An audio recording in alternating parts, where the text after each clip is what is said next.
Send a volley cheer on high. The Phoenix Suns have won a basketball game. On Dave King's Brightside night, where we sent almost 1,800 kids to go see the Phoenix Suns play in person, they got to experience the joy of winning. It's a feeling unlike any other. A young kid going into that arena, the sights, the sound, wheezy, screaming, "Let's make some noise," over and over and over again. And to leave that stadium with a win in their pocket and some core memories, that's what it's all about. Dave King's Brightside night was a success, Matthew. And I don't know about you, but I watch the game now on the NBA app versus going through Suns Live, because if you go on Suns Live, you get commercials. If you go through the NBA app, you get to watch the in-game entertainment, and it's just a lot of wheezy yelling. I didn't watch it at all. Well, what were you watching, Matthew? I was watching the Notre Dame game. I was watching the game, just the little link where you go to Bleacher Report and you can just see the score and move and see who scored the last basket. Go on Twitter and just kind of see a few highlights from Cage. And that was my night. So I kind of got a few highlights. I kind of have an idea of what happened, and we're going to go from there and see how this works out. Yeah, I don't know if this is going to be a very long podcast relative to analysis, because I'm not going to lie, much like Matthew, I was predisposed. I was watching, both you and I are big Notre Dame fans, and they're playing in the Orange Bowl tonight against Penn State, a tough game, a game that, I mean, Notre Dame wins. I am over the moon right now. I don't know about you. I'm so fucked. We still got one game to go, but no, it was incredible. And to tell you the truth, I thought they had one more game before the national championship. I didn't find that out till halftime. I was like, wait, this is going to the national championship? I thought there was one more round. So that shows how much I've really followed college football this year. Well, I mean, you're better than my brother. My brother, like I always text my brother during Notre Dame games, and I text him in the beginning of the second quarter when Notre Dame stopped Penn State from going in for a touchdown and forced them to shoot a field goal. And shoot a field goal, kick a field goal. I was like, "Damn, dude, nice stop." He's like, "I thought the game started at 7:30." I was like, "Yeah, dude, fucking 7:30 Eastern time." Like, yeah. So at least you were. At least I was watching it. You were aware that the game was on 7:30. So, but we're going to talk about what happened with the Phoenix Suns a little bit, and probably a lot more about Notre Dame on this one, because I just don't give a shit. Go Irish, baby! It was a big fucking win for Notre Dame. So smash them if you got them, Suns fans. I know I'm cracking one open. It's been a while since I cracked open a Coors Light on this, but I'm going to do it. Let's talk about the Suns and the Irish.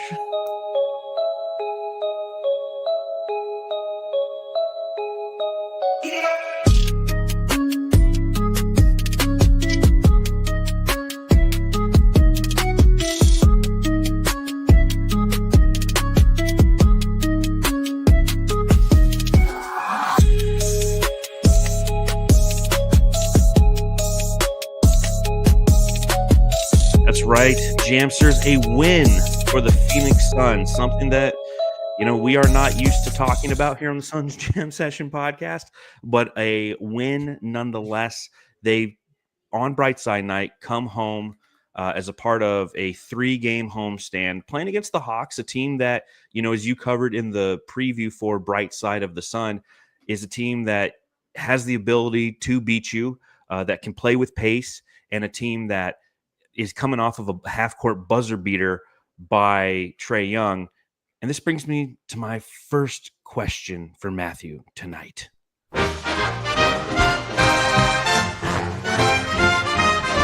Matthew, I've got to ask. Matthew, gotta ask, a 123-115 victory for the Phoenix Suns. Are we out of the thick of things? Are we entering a good period of Phoenix Suns basketball, knowing that, like, the Jazz are who we play on Saturday, the Horny Hornets, again, we are playing on Sunday?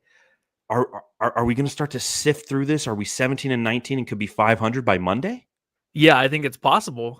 But how much are you going to buy into it because of the opponents? But that's a question for everybody else, because for me, I don't care. I just want wins because we have a hard time beating anybody. So I absolutely just want to win against anybody, whether it's the Hornets, the Spurs, or if we're going to play the Lakers or even a better competition like a Celtics team or a Cavs team that's coming up later this month. I think that the Suns right now, winning 2 of the last 3, they're kind of taking a turn now. As I was watching the game on my phone, I just was waiting for the Hawks to kind of take over, but it just seemed like the Suns kept up with that energy, the tempo, right? Both teams had a game or day off last night, which was nice. So you kind of know you can't really blame the back-to-back. The Hawks are super injured. Obviously, a lot of guys missing the lineup. So the Suns took advantage of that. They got a necessary win. What comes along with the win is, we're talking about in the chat on our group text or a Slack channel, Brightside, about Richard Jefferson saying that, Devin Booker, maybe be him and Kevin Durant, their relationship is probably not the best right now. Something like that, just kind of an offhanded comment. So you hear that, and then you also see that Nurk's not playing, right? Coach's decision not to play him. So we get the win, but there's also going to be a little bit more drama moving forward, right? I love that you said that. I love that you pointed out, this is the state of the Suns right now, Jamsters. It's a 123 to 115 victory. Good. That's great. But there's still a long way to go to fix this team. And that's why I wanted to lead with that question, because we've been duped by this logic before, not just this season, but throughout the duration of being a Phoenix Suns fan, where there's little glimpses of what could be right. And so you walk away with a smile on your face. And unfortunately, all is not right in the land of Oz.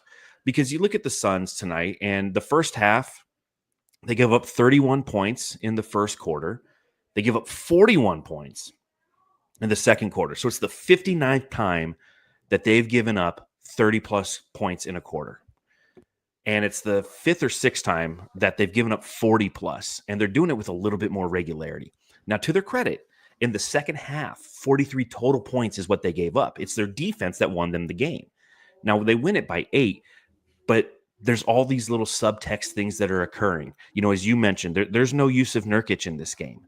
You have an $18 million a year center who nobody wants on the market, who's healthy, and you're just simply not playing because you don't think that this is a matchup in which you can win. And kudos to Mike Budenholzer for making that decision. But somebody who's got pride, like Yusuf Nurkic does, who, by the way, has been a lot less vocal on Twitter, mind you. Everybody can talk a little shit after he has a good game, which he does, but he starts having some bad games. All of a sudden, he stopped swinging at people and blocking me. From what I've heard, I don't know, I don't follow him. But there's a lot of little subtexts that are occurring. So a victory is a good thing. It's a great thing. You want wins, but at the same time, there's something's a brewing, and I feel it.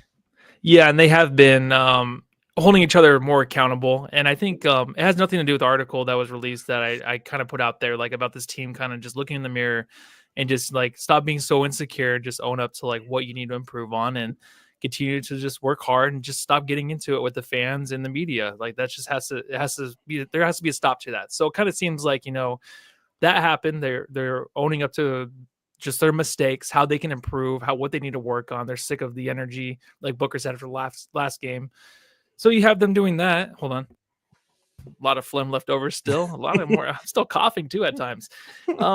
I think that you have that, but also just the balls on Coach Bud to really make that move with Beal going to the bench. Right now they're 2-3 or 2-1 with that. But also, I kind of like we went back to last pod. We talked about Vogel a little bit, and you put out an article too about like, do we owe him an apology? Maybe he wanted to make this move and he just couldn't do it, right? So I'm really glad that Vogel just had to do this, had to just be like, we can't play Nurk anymore. Oso might be a better player right now than Plumlee at times, so maybe we start him. So he's making the right moves at a time when the Suns necessarily, like they had to do something to really turn this franchise around. And right now it's looking better. Obviously with the teams coming up, they're easy opponents. Well, you want them to kind of head in the right way, start to build some momentum and just get away from the negativity, just focus on the team. And that's a real task at hand. And it started with the moves of Bud, and it starts with the players just owning up to their own success at times, but also just when they have mistakes, just owning it and just going through the interviews as normal, not saying a thing about the fans and just, staying focused on the court. And it seems like the team's doing that right now. Yeah, I think that, one thing that I find somewhat interesting is due to all of this turmoil that's occurred, Coach Bud is coaching, and I applaud him for that, because I feel like that was such a challenge last year with Frank Vogel, where he just kind of stayed status quo, and he really didn't try to pull any levers or do anything different to change the course of the team and the direction in which we were heading. He's like, well, we are who we are, and he'd give you some Yeah. bullshit answer, and that's not to say that Bud doesn't give us bullshit answers. He definitely provides us with those bullshit quotes from time to time. But at the same time, it's interesting to see how,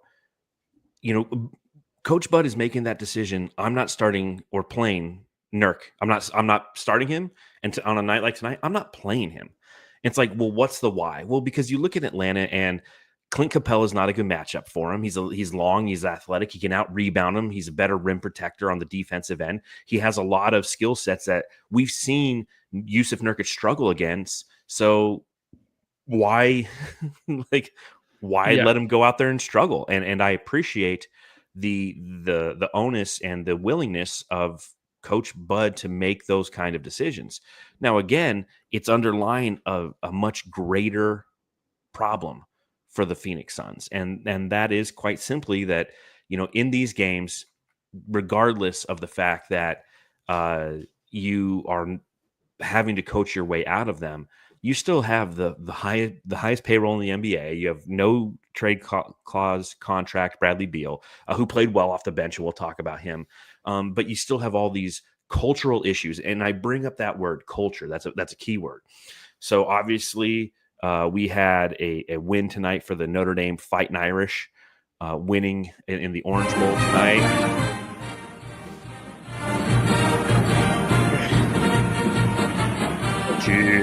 Cheers for old Notre Dame. We're up the cold team singing her name.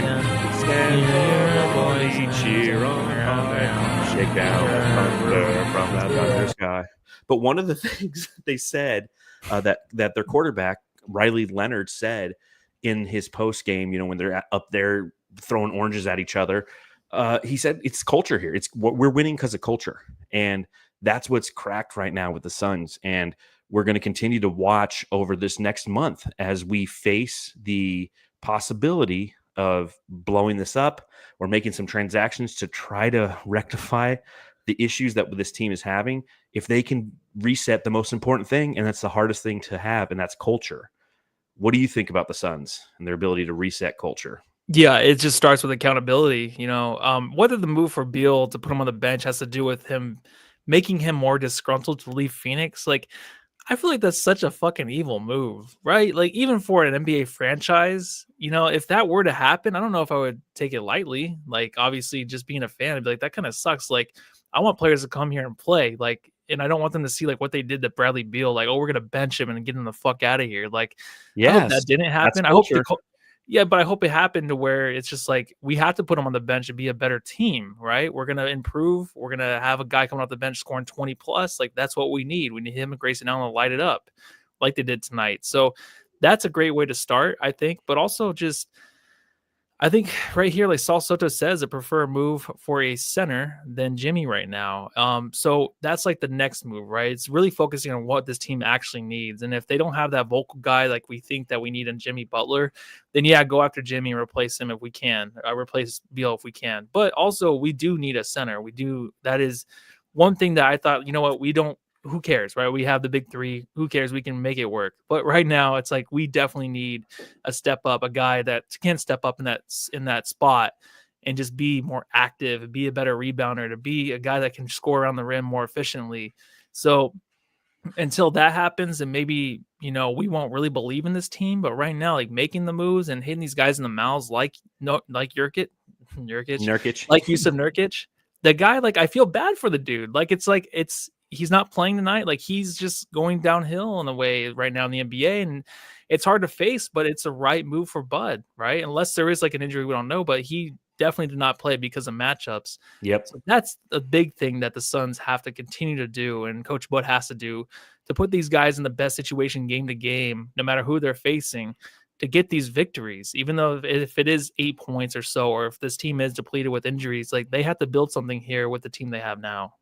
No, completely agree. And again, it's from a cultural standpoint, it's going to hurt, and it's going to be something that we're going to monitor over the next few days, because quotes will happen. The practice is going to happen tomorrow. Reporters are going to be asking him questions about how he feels about it. And, there's an opportunity for this team to start coming apart at the seams. And I think that's, we've kind of entered this doomsday scenario that we did not want to enter when we traded for Bradley Beal. Some people go back and say it was the Kevin Durant trade. And I still think at that time, you do that trade every time. It was the Bradley Beal one that, in my opinion, really messed up this franchise. And, the acquisition of Nurk, it made sense on paper, but paper doesn't win games. But what does win games is coaching decisions, and the coaching decision to have Bradley Beal come off the bench. 2 out of 3 games now. The Suns are 2-3 or 2-1 with him coming off the bench. And she said, "You're not the only one, but you're the best, Bradley." Bo, bo. So Bradley Beal tonight was 11 of 16 coming off the bench. He played 33 minutes. He had 25 points to lead the Suns, just like he did a couple games ago when we beat Philly. He had 25 points, had 4 assists, a couple rebounds in this one, and was energetic. The same thing. One of the reasons we lost against Charlotte is the fact that this team couldn't shoot. They had their worst shooting night of the year from beyond the arc. And because we're an old team playing a young team, the second night of a back-to-back, it didn't work. And Bradley Beal looked tired that night. He didn't look tired tonight, did he, Matthew? Based on what you saw in the statistics. Based on what I did not see, he definitely did not look tired at all. But both games we've won is when he's come out and hit 20 plus points. So that right there just shows like the bench had to step up in a way for each game for him to lead the bench and just be the points leader in this game. And that's what we have to count on, because of course, last game Booker did go off. He had the big game, 39 points. Tonight, Booker had the 20 points, but shooting 9 for 21. So Beal coming off the bench, helping with the points. It's what you need to count on, and just staggering those minutes. I think, if you're looking at Bradley Beal and what he's doing on the bench, and if he can stick with it, if he can have a good attitude, it's something positive to look forward to. I was looking at Twitter during the Notre Dame game, and I just saw before the game, there was a team huddle, and I don't know if Jamstars, you saw it on Twitter, and Beal was on the outside of the huddle, kind of looking around, just kind of looking disappointed, didn't make himself available in the huddle, and walked around it and just made himself go to the court. I did not see He avoided it. So it was kind of like a look like, oh, never mind, fuck you guys. It was kind of one of those. So you know how Bradley Beal is, right? He's very animated. You can see even when he was checking into his first game off the bench, he just had that look like whatever. You know how he is? Like, he shows his emotions. He really does. And yes, big time. Yeah. So that's one thing where you can just totally tell how he's actually thinking, his body language for sure. So, it's a weird thing to actually kind of think about how these guys are interacting, because you obviously don't know. But when you're seeing Beal kind of act the way he is, and also you hear about if Booker and KD are even getting along, it's frustrating to see those things and hear those things, because you still don't have that fun with this team, or just that connection, right? The continuity you're talking about, but also just the vibes they have before the game, interviews, stuff like that. It just seems so disconnected, to where I'm glad I know they won, but I'm I just want a night off of not watching this team. And I'm really glad they won, but I just didn't want to, especially the night Notre Dame's playing.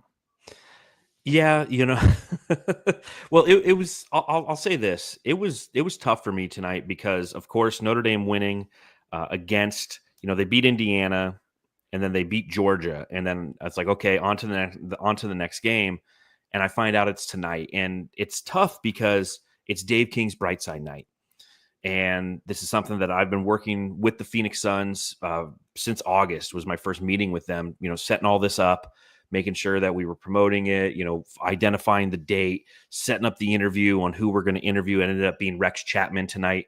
And then it was just as much as I am dedicated to Brightside and to the cause, Notre Dame is very kind of trumps all to me. I mean, for those of you who don't know, I got the little it's hard when I'm wearing this, but I got the little leprechaun on my bicep, I got this on my 30th birthday. Okay.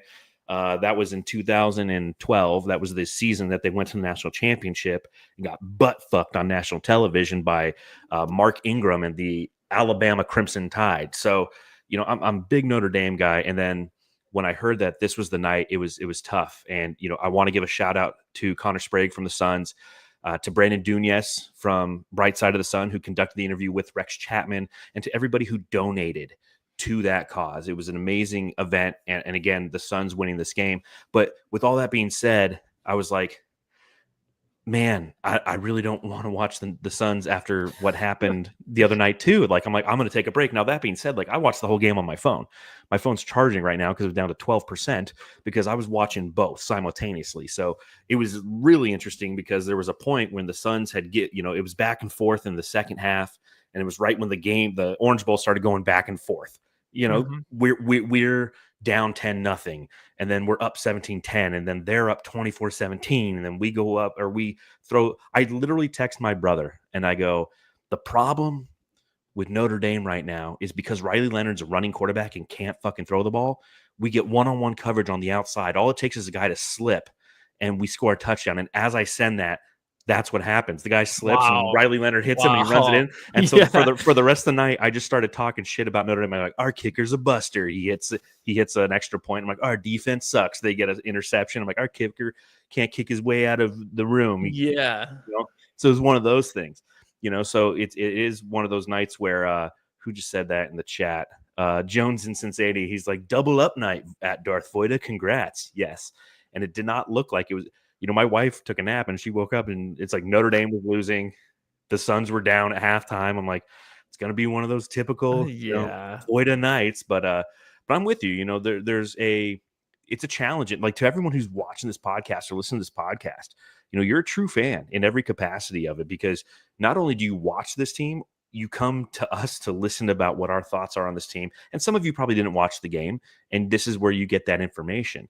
And so, we're fans and we want this team to be the best version of themselves. And one thing that I've always appreciated is the genuinity that we bring, but also the genuineness that comes for the most part in the comments and the people who join us listening and watching, because this isn't Suns Facebook. These aren't people coming here like, if you're talking negative about Devin Booker, you're not a real fan. Like, I've always hated that one-sided, holistic, like, they suck, but I love them. Like, yeah, well, of course we love them, okay? But at the same time, like, I care and I'm critical because I'm a fan and I'm trying to be solution-based. And that's the challenge with this team. It's hard to be solution-based with this version of the Phoenix Suns because there's not very many options to happen.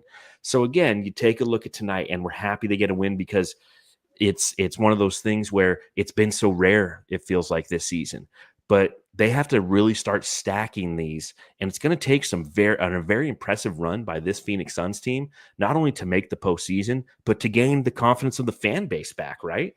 And if we continue to spiral, obviously, just heading into the postseason, it's not just going to be the fan base; it's going to be the team. I already mentioned it with the Richard Jefferson talking about the relationship between Booker and KD. Because we talk a lot about Booker and how he kind of favors KD's kind of just his mentality a little bit right now, just because it's switched between Chris Paul, now KD, and he seems more laid back, right? I think, I forget who was talking about, Devin Booker should hold these players more accountable. I think it was Charles Barkley saying that. Yep, that's right. Devin Booker was not holding these players accountable, and he should. That wasn't the exact quotes, but it was close to it. And, I do believe that, but Booker's never been that guy, right? He's kind of had help from the others.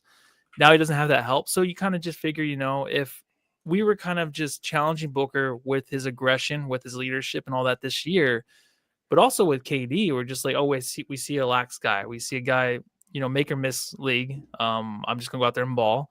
And we kind of think maybe Booker's just kind of going along with it. But also there's another way to look at it too, right? I know this is a Suns win. We're going to stay positive, but there's another way to look at it. It's like maybe Booker's just exhausted from everything and having to put up with like a DeAndre Ayton for so long, right? It's always Booker, DA's fault.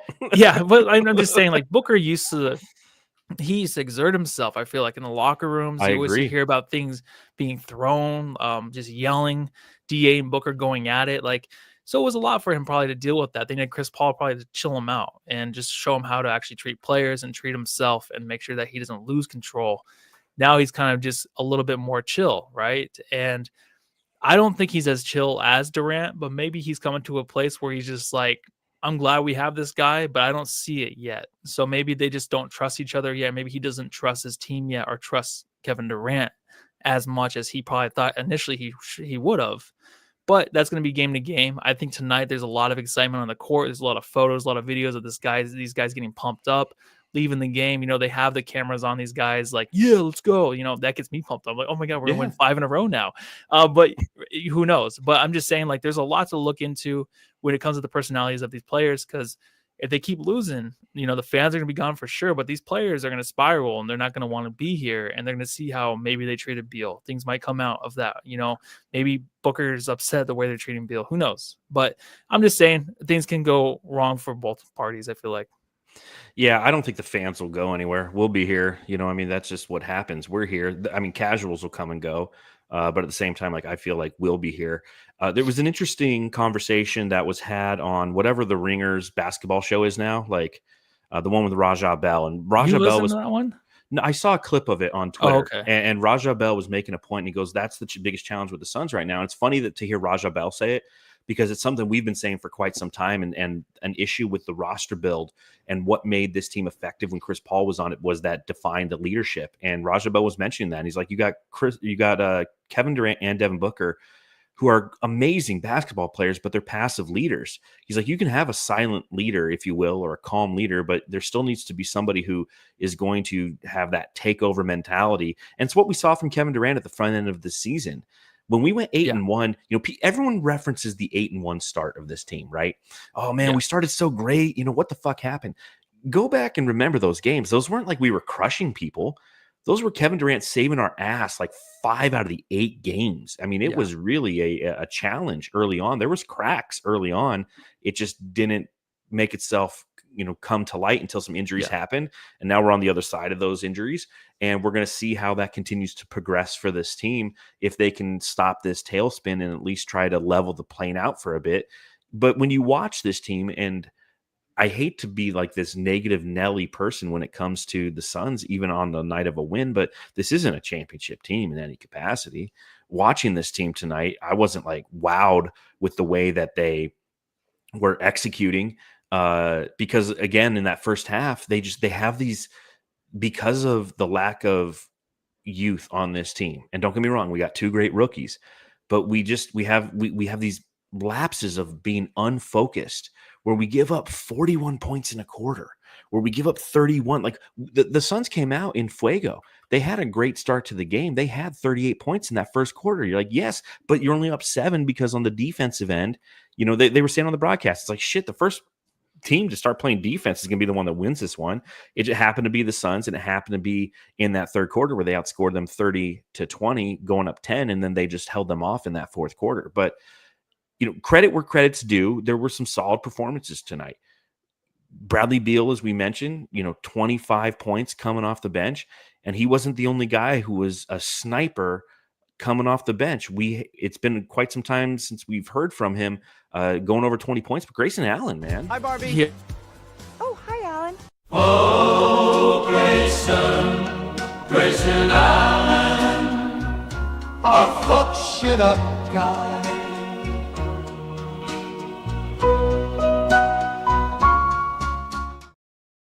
GA 7 of 8 from the field, 5 of 6 from beyond the arc, hitting those corner threes at will, 23 total points. When you have a night like that, you hope you get the win. Finally, we had one where we got the win, eh? Oh yeah, and post pregame actually shoot around, he was talking about the question was asked, how do they get out of the slump, and just he doesn't know. Well, these guys just laugh. They have no idea, and it's very uncomfortable for everybody because they have no idea. Him hitting big shots obviously is what you're looking for, but he was one of the guys I mentioned last pod where his body language, everything, just the frustration is just leaking from him. Like, he can just see it all over him. The slumped shoulders, his head down, walking back to the bench, just like the little smirk he has, just like he's like, I don't know what to do. I'm out of options. I don't know how to help this team win. But obviously hitting the big threes, that's one way to help win. I think him being accurate and hitting threes alongside Bradley Beal off the bench is a way to get this team going. He played well. I love the comment that was in here, I think, about Nurkic. Just really quick, Mark Gann, I enjoyed not seeing Nurkic. Honestly, and there's no knock here because I do feel bad for what's going on with Nurk.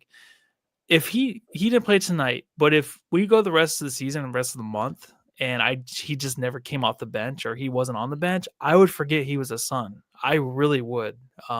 Would you? I don't know. I feel like Again, it's matchup based. Yeah, I I believe that. guess. There's certain teams like if we played the Denver Nuggets, I would definitely notice that we don't have Nurkic out there against Yeah. Jokic. Okay. He's not going to stop Jokic, but he's going to at least make him work a little bit. And then, again, we have to remember that about Nurk. Trust me, like if Nurk was not on this team, I wouldn't be upset. I'll say it that way. I'm not a Nurk stan in any capacity. I'm always just one who's kind of beating the drum, and reminding people that we have to recognize what he is. We have to recognize what his strengths are, and he has a lot of strengths, but we also have to recognize his weaknesses. It just feels like there's a certain sect of Suns fandom that was all in on DeAndre Ayton, loved DeAndre Ayton, our number one overall pick. And after that finals run, he was the reason we could win a title. And unfortunately, he kind of became the reason we didn't win a title. And when we traded him, whoever came in his whoever replaced him, especially if they were less talented, which was like, duh, you weren't doing a 1-for-1 trade for a maximum contract at center. They were going to be highly critical of, and that's okay. That's understandable. It's like if we traded Devin Booker today, and let's say that we didn't trade for Bradley Beal a few years ago. I know this fantasy land here. But if we didn't trade for Bradley Beal and then we traded Devin Booker for Bradley Beal, we would just be critical of Bradley Beal all the time because of and note how every way he's not like Booker. Although I guess that's not fair because they're both maximum contracted players. It's like trading Devin Booker for Landry Shamet and then being pissed off at Shamet. So it's completely understandable. Completely understandable. But that being said, he doesn't fit with this team the way that we wanted him to. And we thought he did last year. And he showed the ability to do so last year. Because last year, without point guard play, we could utilize his playmaking skill set. This year, with point guard play, and his playmaking skill set has drastically fallen. His interior ability to score has fallen off as well and has become a sore thumb. I mean, he's the 25th field goal percentage center out of any center who started more than 20 games in the NBA. So he's not good at finishing, but his rebounding is still a plus. It's definitely a plus. But I get that in certain matchups, you don't even notice that he's gone, and that's okay. It's not okay. It's $18 million a year, but it is what it is, I guess. Yeah, it's not okay. I do think that we will definitely need him in the future. But it's one of those things too. It's like if he's going to be moved, I know no one wants him, but there was. And it wasn't NBA Central. It was an NBA Central that did leak that. There are some teams in the running for Nurk. So I don't know what's going on, but that was an actual tweet released by them, an actual true tweet. No fake news there, because there are some teams interested in Nurk, and the first one was the Washington Wizards. And obviously it would be Jonas Valanciunas coming back. So I don't know how much that helps the Suns. It helps the field goal percentage is a little bit better around the hoop, but I mean, what else are we gonna get? It helps them definitely from a salary standpoint, although it doesn't do something that is much needed, and it takes them. It doesn't get them out of the second apron. The Suns are so far over the second apron that it doesn't matter. Like you could, unless you trade one of your big three, you're not going to get out of that area. And that what that means is once you get out of that area, it releases some of the restrictions that you have. But if you take a look at Jonas Valanciunas and you look at like his overall ability as a player, I mean, it is a very similar player to what we have in Jusuf Nurkic. Like, I don't know if you've ever been to B-Ball Index, but B-Ball Index, they used to have spreadsheets that I used to go through, and now they actually have like these player profiles that you can pull up. And if you pull up Jonas Valanciunas, I know it's hard to see on the screen. In fact, I got to lean in. But defensive rebounding, he's in the 98th percentile. He's an A+. Finishing, which is where DA struggles, he's an A. He's in the 93rd percentile. Interior defense, his post defense is an A+. And perimeter shooting's an F, but that's okay. Playmaking's a D, but that's okay. So the areas in where Nurkic struggles, Valanciunas is serviceable. He's still going to get played off the court against more athletic players, but he might, slam dunk the ball a little bit more. And that's why people want him. And if there's any world where we can send fucking Nurkic to Washington and get back Jonas Valanciunas, I say you do it, because the Lakers are the other team that's very interested in him. And like Keith, his beard is epic. He does have an epic fucking beard. Yeah, and it's still crazy to me to kind of go through this and just think of the other teams that have like their stars, their main stars, and no fan base with like, you know, the Giannis's or, you know, SGAs that have like their star, their 2 stars on their teams. They don't look at their other roster like, oh, we need this to win a championship, unless you're like the Lakers, because you have LeBron and AD who are pretty much washed, right? Yep. So that's a tough thing. It's just like we're scraping and we're just trying to grab something to hopefully give us hope. But if we look in the mirror, I really think, you know, obviously you said we're not a championship contender. We're not, because we're trying to do this when we have guys like KD, Booker, and Beal healthy on this team and still not good enough to win a championship. Oh, yeah. We're trying to upgrade a smidge at the center position unless we can somehow get an athletic rim runner. But it's crazy, because that to me is just like, it's a waste of time, because we just know those 3 guys are not good enough to go up against the other better players on another opposing team to win a playoff series in an OKC or whoever. Yeah, So, it sucks. I agree, but like, Yeah. I look at it a different way. What I'm looking for isn't really additions on the margins that's going to push this team over the top, because I just don't think you can do it. I don't think that acquiring Jonas Valanciunas for Yusuf Nurkic is the key that unlocks the Suns and they ride that to a championship. Why? Because of their defensive capabilities. They're just not a good defensive team. Who said it earlier in here? I wanted to give a proper shout out. Suns Digest was in here. With the lack of youth and players that play similar play styles, it limits their ability to match up against different opponents. That's the challenge with the Suns. The Suns aren't a team, even if you get better on the margins, that can beat other teams in numerous different ways. They can kind of beat them in one way. And it's kind of like what we saw tonight. They just outshoot you. And don't get me wrong, the Atlanta Hawks shot the shit out of the ball. They ended up shooting 46.8% from beyond the arc. They were 15 of 13 or 15 of 32, but the Suns were 13 of 33. They were 39%. And the Suns, what really did it for them, it was their bench. It was the fact that Bradley Beal coming in and Grayson Allen, that got him 56 points, outscoring Atlanta by a whole 2 points. You know, there's not a lot of ways that Phoenix can win. For me, the way that I look at it is a win for this season. This is how I'm measuring success this season. It's no longer in like, can we win a championship? Is can we get off the Beal deal? Like, to me, that's what it is. If there's any world where we can get off of Bradley Beal and extend this window for Kevin Durant and Devin Booker, that's a win for me. Now, granted, if you go the Jimmy Butler route, because that's what Kendrick Perkins was reporting today, right? That Jimmy Butler has stated, you know, through his channels that he only wants to come to Phoenix, and Phoenix is the only one who's willing to pay him, because Matt Ishbia has turned the Phoenix Suns into like the Sun City retirement community, where it's like, hey, if you're old, come here and we'll pay you. And that's why he wants to come here, because he knows he has one opportunity to get another paycheck, because no other team, even if the team was to bring him on, like Memphis, for example, they're not guaranteeing that they're going to extend him for a 3-year deal, which is what he wants. He wants that final paycheck of his career. He's not worth it at 36 years old. Kevin Durant's different, because he's going to be able to score till he's 40. Jimmy Butler, much akin to Bradley Beal, is oft injured and has some personality issues going on of his own that I don't know if it's necessarily positive for the locker room. So while the opportunity might exist to bring in Jimmy, it doesn't solve all your issues. In fact, it's just potentially creating more issues.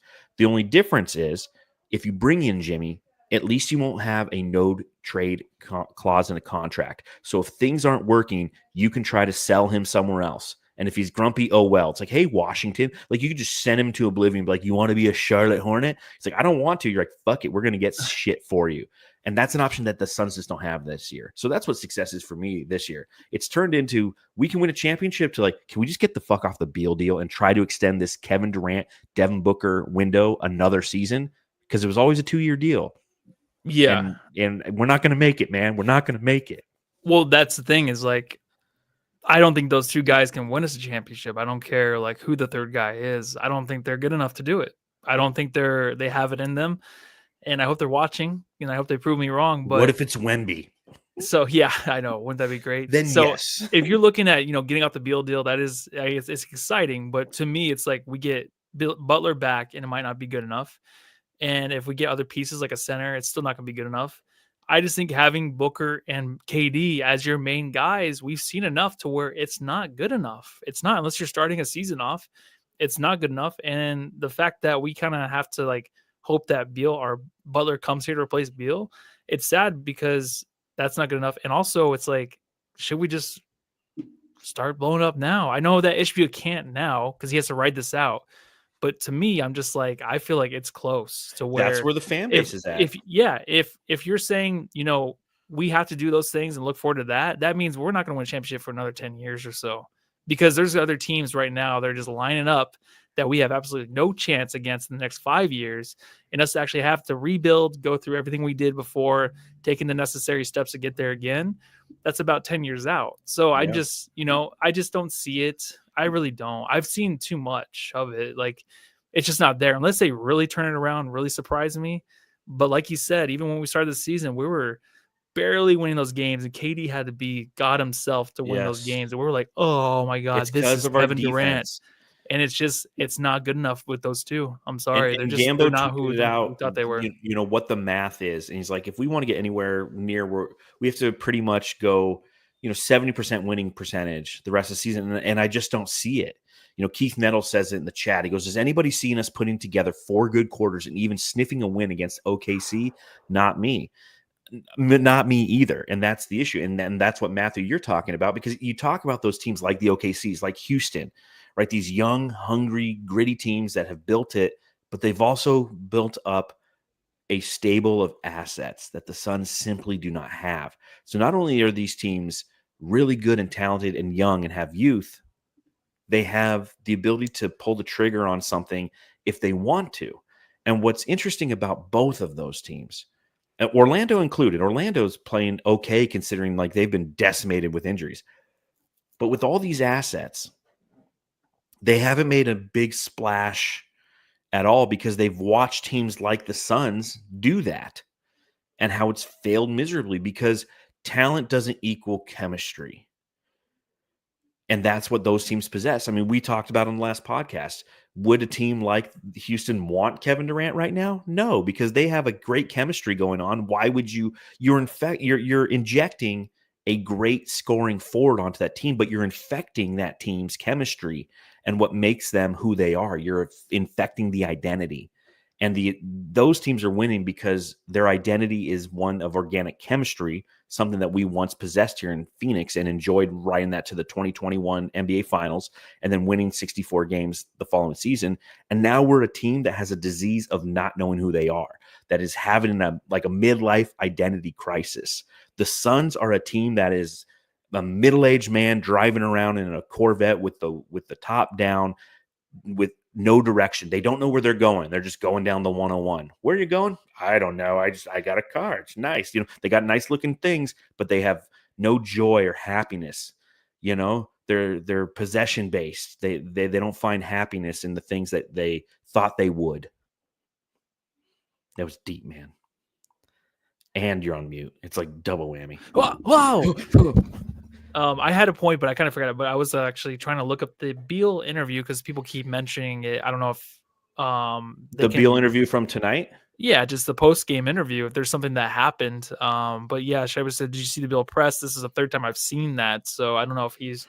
There was a quote says Bradley Beal on how he approached this mentally challenging adjustment. I'm big in faith for those who are big in faith with me. 1 Corinthians 15:58. That's what got me through it. Don't get wavered, man. I don't know what that means, really. I mean, obviously he has faith, but like that's what he's saying is right now during this tough and tumultuous time where there's a lot of media outlets, Brightside of the Sun, who are kind of exposing the fact that acquiring him was not a good idea. That one thing that he has to do is to lean into his faith and try to block it out. So I'll pull that up real quick so the Jamsters can give that a listen. 1 second here. I'm not only a podcast host, but I'm a podcast producer simultaneously, finding things on the internet, downloading the clips, and then give it 1 second to process. 1 Corinthians 15:58. 1 Corinthians. Therefore, my dear brothers and sisters, stand firm. Let nothing move on, or let nothing move you. Always give yourself fully the work of the Lord, because you know that your labor in the Lord is not in vain. That's what it says. So he's saying he works hard. Yes and no. I think it's been more of a distraction than anything. I wouldn't say bothersome. I mean, people are going to make their noise and have their opinion about certain things. I'm big in faith. And I would, for those who are big in faith with me, like 1 Corinthians 15:58. That's what got me through everything. So if you go read that, you'll probably understand why. Be's at peace. Be's in a good mode. Like, don't get wavered, man. Like, adversity happens, things happen. You control what you can control. Just try to impact being positive on a daily basis. Thank you, Brad. Yep. Yeah, he makes it sound like he made it through it. You're still in it, bud. Yeah, he's keep the faith. It's right, but also it's not just Beal, right? I think I just said it. I don't think Booker and KD can do this at all if they're the number 1 and 2 guys in the West. So Beal obviously has to finish out the season if we're not going to trade him. So it's just about finishing it out strong and just keeping his head down. I think that coming off the bench is going to be a better role for sure. He's going to get he's going to average a lot more, I feel like, and it's going to be better for this team. But overall, it's not like we do talk a lot about Beal, how it's a mistake and all that, but we do own up, like I just did, that it's just not a good team anymore. Not all of it just needs to be probably just kaput. And we're talking after a win too. I know. I don't know. I could be completely wrong, but I've seen enough. But it's like I said earlier, like until they start stacking some of these, yes. it's going to be hard for me to watch this team and think otherwise. And when you see nights like tonight, you're like, good. Okay, so a decision was made and it worked in their favor for the second time in 3 nights. So again, like I said, since Bud made the decision, they are 2-1. That's a good thing. Okay, perhaps we've turned a corner, but it's like when Suns Geek was on the post-game podcast and we are having the same conversation after they beat Philly. It's going to take time. And during that time, I will be critical and I will be mindful. And I will be watching, obviously, to see how it all plays out. Bradley Beal, if he thinks that he's in a good place right now, and that's good. He's scoring 25 points. He's leading the team. But he's also the one who's got the he's like Hans Gruber in Die Hard. Like he's got his hand on the detonator. And when Nakatomi Tower gets blown to shit, it might be just him standing there alone as all the ashes come raining down upon him and Booker's gone and Kevin Durant's gone. And then where are we? And I think that's where a lot of Suns fans are kind of mentally analyzing what's going on this season. Did we win? Fuck yeah, man. This is great. It's great to have a win. Let's stack some more of these. You go on a 10-game winning streak right now, and all of a sudden this team, is 27-19. Okay, maybe we'll start to go, but it'll be interesting, the journey, because again, I don't trust this defense. I don't trust our interior defense, and I saw it again tonight. They had a great second half defensively. That's what won them this game, was their fire on the defensive end, and the fact that Atlanta stopped hitting some shots, and Trae Young wasn't as effective in the second half as he was in the first half, just running that high pick and roll and letting Clint Capella slam dunk all over Mason Plumlee. Yeah, and the other thing too, other than the defensive play on the court, like the vibes check and all that, like you keep seeing on Twitter, it's tough to overlook, because I feel like any team that's going through this where we have to check in on the vibes, like it's like being like hanging out with someone that's in a bad relationship, and you go out to the mall or something, you're like, oh, is everything okay? Oh, I see that they're actually getting along. Like 10 minutes later, the other one's storming away. So it's not going to work. Yeah, it's not going to work. It's what happened. It's what happened after Charlotte. But again, this team has an opportunity to go on a little run here. They play against the Jazz. The Jazz are not a good team. That's who they have on Saturday. A 3:00 start, by the way, which is fucking weird. Which is rude, by the way, because like I really like watching playoff football. And it's that's a strange start. It's a strange start. Usually that's a Sunday start time. Usually that's never Saturday. Yeah. But they've they go and they play the Jazz, then they host the Hornets, then they play these same Hawks on Tuesday, then they go to Washington. Washington's like the worst team in the league. Then they go to Detroit. It's a rejuvenated Detroit, but it's still Detroit nonetheless. Then they go to Cleveland, the best team in the fucking league. Then to Brooklyn, and then they host the Wizards. So like that's, kind of our next 1, 2, 3, 4, 5, 6, 7, 8 games. It's against subpar competition. So if you want to make a move, now's the time. And if you want to gain back the naysayers like myself, and you want me to say some nice words for you about you on Brightside, you got to earn them. Period. Exclamation point. There you go. Equipment Manager Fallen Founder gave us from the Sun's Planet podcast, gave us a good analogy. He's like, it's like when you ask your buddy why he isn't working when he's with a hot chick. Relationships need more. This team just needs 3 more stars. Just needs 3 stars. Or just needs 3 stars. I think that it's so hard with the expectation thing. So 2 years ago or last year, at the beginning, we thought that was gonna be the best year in Suns franchise history based on what we had. Then this year too, these expectations, it shows a lot about the mentality of this team. And Kellen Olson he retweeted like after they let go of Monty, he put out a piece and basically was kind of standing up for Monty in a way, right? So this team was mentally strong when they had a Chris Paul and Monty. Obviously, Monty didn't work out with the Detroit Pistons. He's not a very good coach, but for the time being here in Phoenix, he had Chris Paul to help lead. And it just shows like the mental strength that Booker and KD have. Like I know they're silent leaders or they're not any kind of leader, and people keep attacking them. But what does it take for those guys to really just kind of like be like, this is our chance to kind of make a mark here in Phoenix to where we can turn around and lead, to be more vocal, to just show it on the court, to bring these guys together, try to just include Bradley Beal on the pregame huddles, like do things that, you know what I mean? Like culture, time to turn it around. Yeah. And it's up to those guys to me. And you can say bring Jimmy Butler here. That's fine. But I know you can't force someone to be a different personality, but these guys have enough experience. They've been around enough guys to take things away from other guys they played with. Like, why not just try to use that right now until the All-Star break and see how that works with Bradley Beal and just try to make it work in a way like that? It takes true accountability. It takes, like they smoke a bunch of weed, right? Like maybe microdose and go on a journey. And on that journey, have some self-reflection and look inward and say, you know what? Maybe I've been a great basketball player, but I haven't always been the greatest teammate. What does it take to be the greatest teammate? Take some of the microdose, take some of those shrooms and just like lay back into a bed until you feel like that bed has swallowed you into another dimension. And in that dimension, you recognize that you're having issues being the best version of what a teammate should be. And when you understand that that's, it's like acceptance. If that's the first issue is accepting the fact that you've been a bad teammate, then you can start to put mental game plans together on how to correct that issue. What can you do to be the best version of a teammate? Not for yourself, not selfishly for yourself, but honestly for those around you.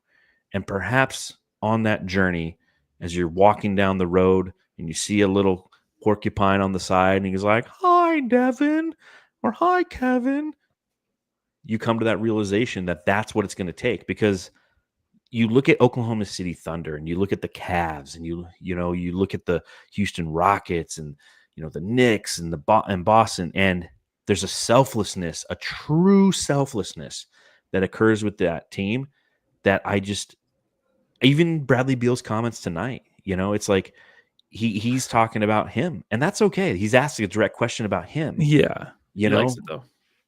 Yeah, well, they all do. He likes it. He loves it's an ego business. You could tell.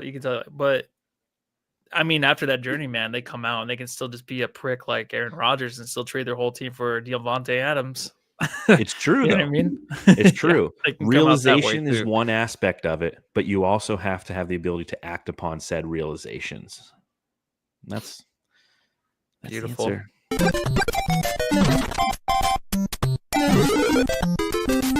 Jam Star of the Game. That's right, Jamsters. You're not going to get this kind of insight anywhere else in Suns podcast fandom. So make sure you give us a like right here on the Suns Jam Session YouTube channel. If you're on Twitter, head over to our YouTube channel. It's youtube.com/SunsJam. If you're listening, give us 5 stars or don't. Go on your own journey. Microdose, get lost for a while. And let us know who your Jam Star of the game is. Matthew, who you giving the Jam Star to in this one? I'm going to give it to Mr. Derek Jeter's son, Mitch Jeter. Mitch Jeter. Big balls on that guy. Dude. When the ball was going, I was like, it's going to go. It looked like it started, and man. Stayed in there. I couldn't believe it back. went right back in. Oh. So I'm going to give it to Mitch Jeter tonight. I'm going to give it to Gray, number 29. Huge interception. What a grab. Less than a minute left in the game. The quarterback for Penn State, who my brother texts me, he goes, the quarterback for Penn State looks like he goes to Penn State. You know what I mean? I'm like 100%. I know exactly what you mean. But they run the ball in the first play and then they throw the ball in the second play, and we finally got some pressure on the kid, and he just threw just a little errant and then a huge pick. I mean, absolutely fantastic. But taking a look at what our Jamsters are saying, Melissa's going to give it to Grayson. So if we're talking Suns game, I would give it to Grayson. David Ray says it's hard to pick only one Jam Star. Probably Beal gets the edge here with 25 points. Ozzy's Suns fan says Jam Star Voida for throwing shade at the rest of the Suns podcast world. Yeah, when you guys start talking about microdosing, let me know. Todd Peterson gives it to Grayson Allen. Melissa's like, we're talking about Notre Dame. Well, speaking of Notre Dame, thoughts. Brains? All right, we got a So Says Jay, Sage-ster of the game. So Says Jay brought Sage to the game tonight. Yeah, I saw that on Twitter. I told him to try to stick it up Kevin Durant's butt. How do you get it past the security, man? They don't care anymore. So our thoughts, we got a few minutes left. Notre Dame wins the Orange Bowl, Matthew. They're on to the national championship game. They will play the winner of Texas versus Ohio State. Question number 1. Would you rather play Texas or Ohio State? I would too. Why? Yeah, not going to happen though. Because Arizona State almost beat them. The Arizona State should have beat them. It should be ASU in that game. I can't believe they blitz on that. We didn't even talk about blitz on that 4th down. Yeah, the 4th and 13. That's like a Dallas Cowboys play. You blitz. It's like, no, just stay back. They need 13 Arizona yards. Yeah, it's 13. It's not like it's 4th and 2. They went all out. That fucking that ASU game was. There's a lot of people talking about different aspects, but the fact is, they blitz. Yeah, I'm 100% with you. I was so excited because obviously, I'm a big Notre Dame fan. ASU is a place in my heart. I live in Phoenix, and I've partied down there in Mill. I've gone to a million ASU games back in my college days, and I would love to have seen both Notre Dame and ASU in the Final Four. The fact that ASU made the fucking college football playoff was awesome. The first year, I was like, dude, you just can't script this any better. This is fantastic.